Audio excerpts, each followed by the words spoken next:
I want to continue today where I left off on the radio yesterday. One of the unique components of environmentalism as a false religion is that environmentalism has its high priests and its prophets. I've been going over the names of some of these, and I've been reading some quotations by them. Paul Watson, John Sibbenson, Daniel P. Botkin, Bill McKeeben, Rene Dubas, Al Gore Jr., and on the program yesterday I'd made it down to Mikhail Gorbachev. I've made this statement several times since I've been dealing with this subject, and all of the Reds, I mean by that communist, have all gone green. All of the Reds have gone green, and the reason they've gone green is the ultimate goal of communism is the control of the masses. And the Reds are using greenism, the environment, and the destruction of the environment, quote unquote, as a means of controlling the masses of people. Mikhail Gorbachev, the former head of the Soviet Union, made several quotes that I'd like to read to you. Number one, I quote, "I envisage the principles of the Earth Charter to be a new form of the Ten Commandments.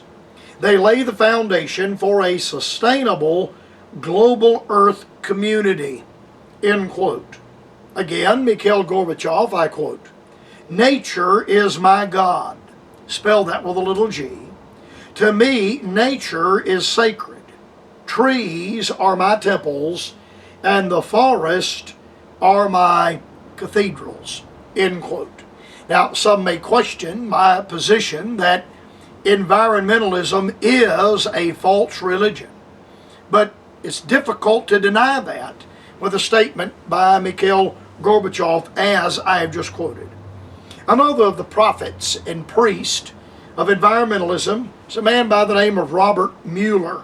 He's a former United Nations Assistant Secretary General.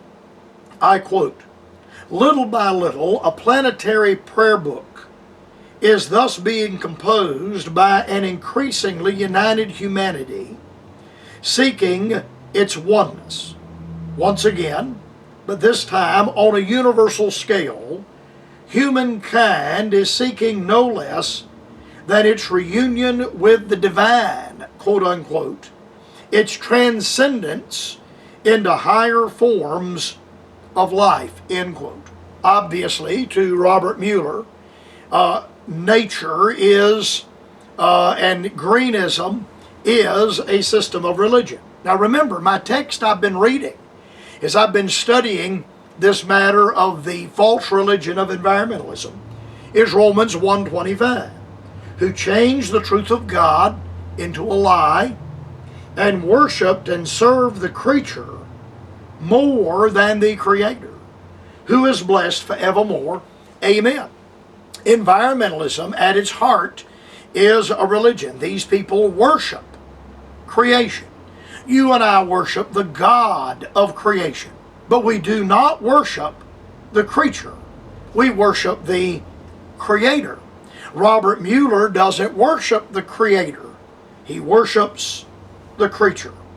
Maurice Strong, a billionaire Canadian oil man and environmentalist, and the power behind the throne at the 1992 United Nations Earth Summit. Maurice Strong says, and I quote, "It is the responsibility of each human being today to choose between the force of darkness and the force of light.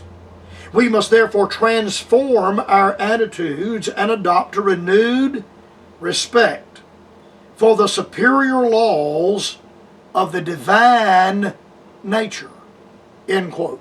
All right, did you hear what this high priest of environmentalism said, Maurice Strong? It is the responsibility of each human being today to choose between the force of darkness and the force of light. There is a reversal. They worship, they transform light into darkness and darkness into light, which is exactly what fallen angels do, demons do, Satan himself transforming himself into an angel of light. Paul the Apostle warns that there will be a generation of people that will call evil good and good evil.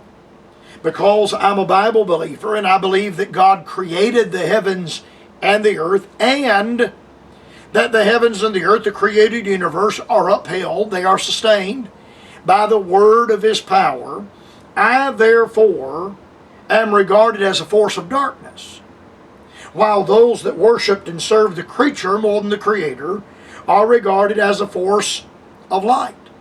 You and I have arrived at a position where when we stand for biblical creationism, and we stand for the creation of the heavens and the earth according to the Genesis account, we have entered into a spiritual warfare, truly light at war with darkness, righteousness at war with unrighteousness.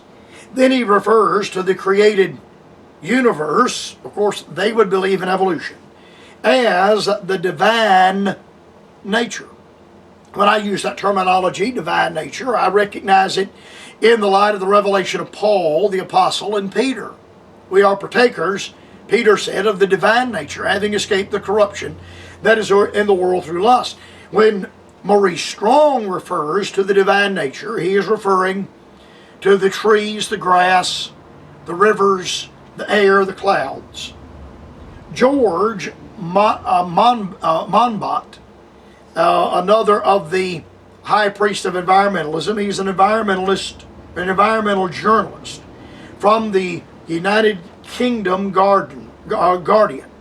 He says, and I quote, "Every time someone dies as a result of floods in Bangladesh, an airline executive should be dragged out of his office and drowned."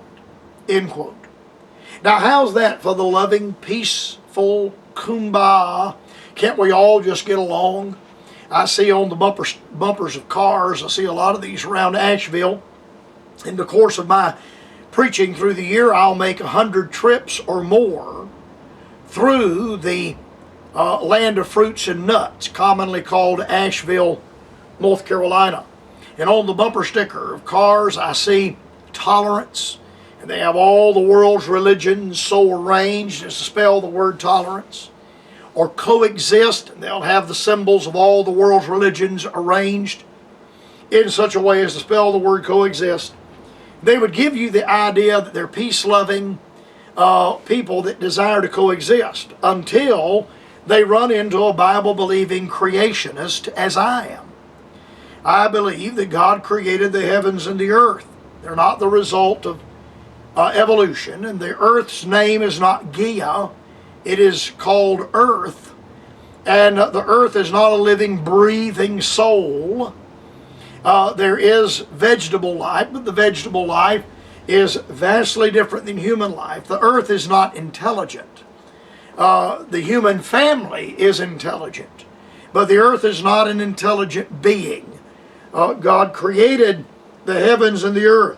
And the earth is not being destroyed every time a jet airliner takes off over at the Asheville airport, or from Knoxville, the Tyson airport at Knoxville, down at Maryville, or the Greenville-Spartanburg jetport at the Atlanta airport.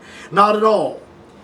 Then Jill Singer, another of these high priestesses and prophets, an Australian green and journalist, and Jill made this comment, I quote, "I'm prepared to keep an open mind and propose another stunt for climate skeptics.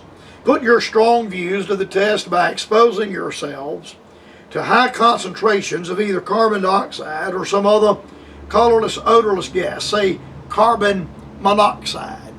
Now, how is that for coexistence and peace, love, and harmony? She wishes all of us that do not accept climate change, they call us climate deniers, she wishes that we would all go out and die. I'll read her quote again on the program tomorrow. I'm out of time on today's program.